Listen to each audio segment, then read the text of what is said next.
Part 1. The setup location, Hatton Garden, London. Hatton Garden, often referred to as London's jewelry quarter, is home to a series of safe deposit boxes used by the wealthy to store valuables such as cash, gold, rare jewelry, and important documents. The area is iconic, well established, and seen as a safe haven for the elite.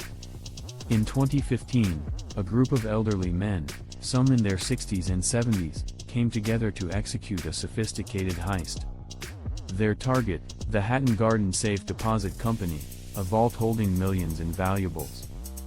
These men were not career criminals in the traditional sense.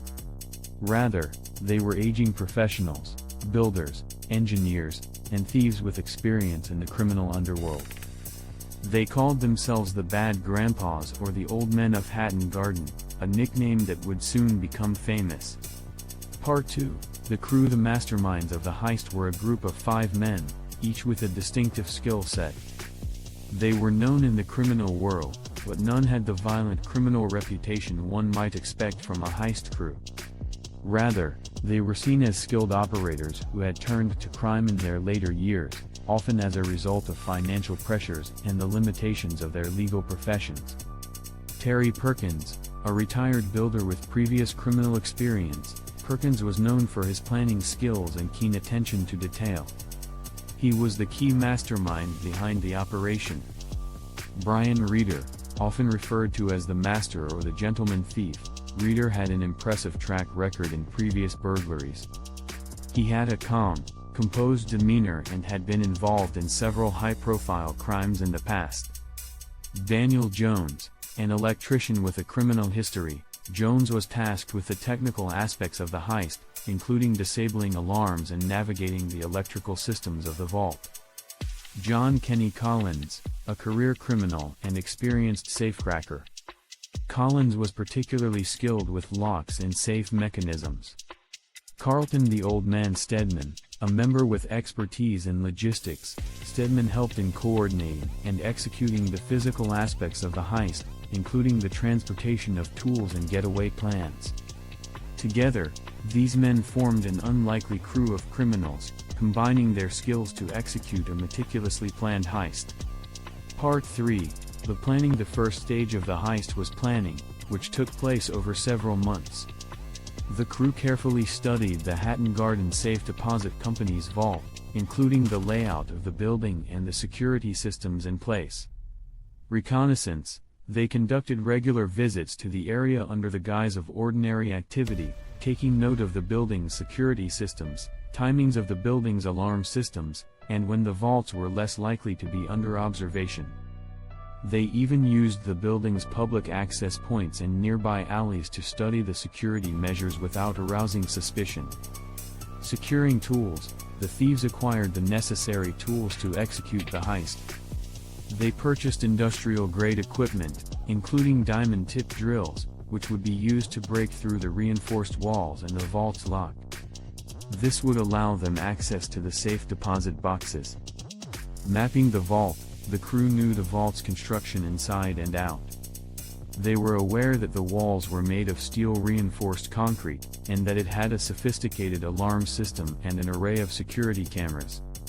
The team planned for weeks, calculating everything down to the second. The older crew members, experienced in both legal and illegal professions, used their knowledge to minimize the chances of being caught. They also selected Easter weekend in 2015 for the robbery because the office would be less busy, and many of the vault's owners would be away on holiday. Part 4. The heist date. Easter weekend, 2015. The Hatton Garden heist was carried out over the course of 4 days, from Thursday, April 2nd to Easter Monday, April 6, 2015. Thursday.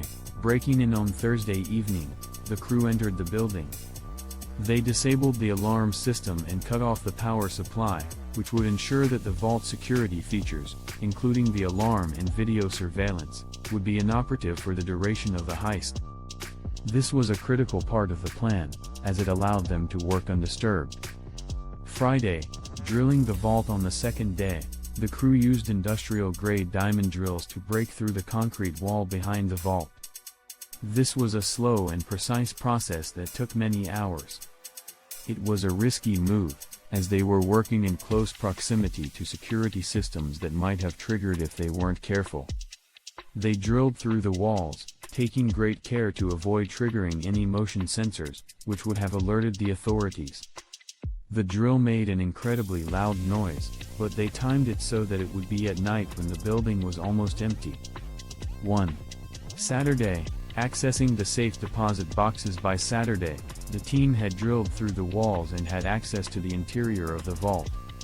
1. They then used their tools to open the doors to the safe deposit boxes. 1. It was clear that the criminals were no amateurs. 1. The operation was carried out with efficiency and calmness. The crew spent several hours rifling through the boxes, collecting as much as they could. They were looking for cash, jewelry, and anything of high value. The crew managed to access over 70 safety deposit boxes, making off with an estimated £14 million, around $20 million worth of cash, jewelry, and valuable documents. 1. Sunday, exiting and cleaning up. By Sunday morning, the crew had already started to clean up the scene. 1. They made sure no fingerprints or other traces were left behind. 1. The job was remarkably clean, as no one in the building had heard anything, and no alarms had been triggered. 1. They escaped with their haul without leaving a trace. Part 5. The aftermath. The thieves managed to keep the heist under wraps for several days.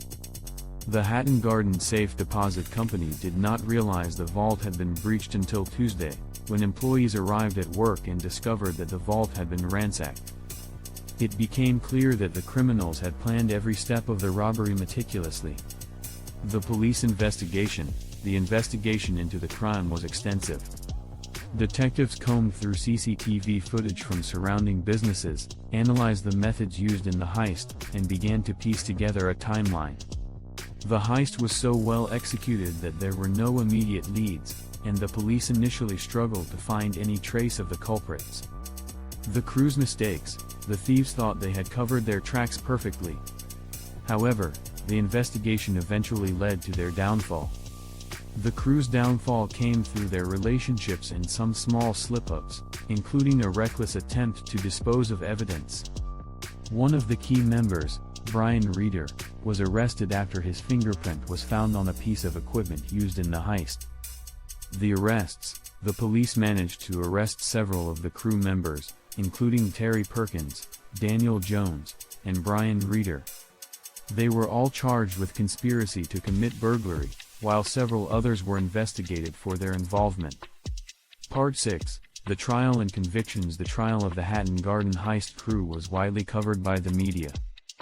The men were all eventually convicted of their roles in the heist. Brian Reeder, despite being considered the mastermind, received a relatively lighter sentence. The court found that they had managed to pull off the heist due to a combination of detailed planning, the use of technology, and their knowledge of the security systems. In the end, the thieves were sentenced to varying degrees of imprisonment, with some receiving up to 7 years in prison. The stolen goods, worth millions, were mostly never recovered, though some pieces of jewelry were returned. Conclusion: a successful heist but a flawed escape. The Hatton Garden Heist remains a fascinating case study in modern crime. The heist itself was executed with extraordinary precision, but the criminals underestimated the investigation's thoroughness and their own mistakes. In the end, they were caught, but they had managed to evade the authorities for long enough to make off with an incredible fortune. While many of the stolen items were never recovered, the story of the Hatton Garden Heist remains one of the most daring and audacious criminal events of the 21st century.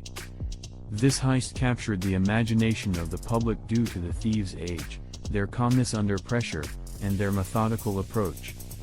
It also raised questions about security measures in high-profile vaults and the evolving methods used by criminals.